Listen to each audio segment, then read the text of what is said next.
Welcome to the Windows Computer and Technology channel. Have you ever looked at some Google search results and found out personal information about you that's out there in the search?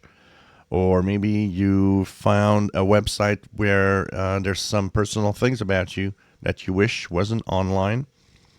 Well, you can actually ask Google to remove the search results.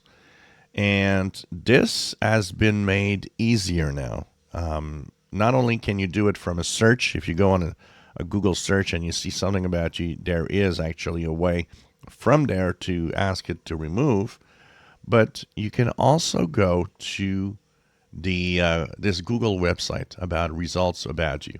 And here it says take control of results about you. What do you need for this to work? Well, first of all, you got to be signed in with an account. So you'll sign in or create an account to sign in. And then when you do actually ask about what to remove, you will have, of course, the website link that you'll have to enter. You'll have to give details about, personal details about you to Google, including your name, address, phone number, email.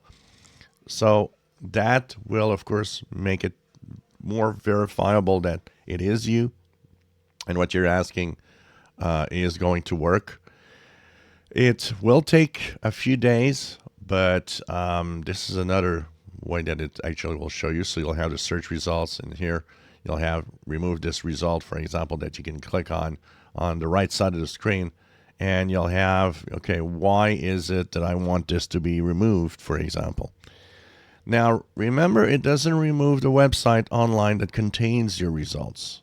And that is important to note, that if a website has something about you that you don't want online, you got to contact that website too.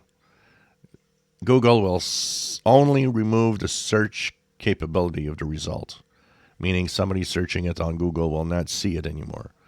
But if somebody would stumble upon the website, well, it will still be there. So you really need to contact whoever is hosting the data also.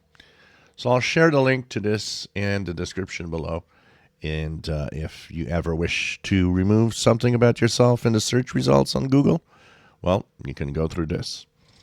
If you enjoy my videos, please subscribe, give us thumbs up. Thank you for watching.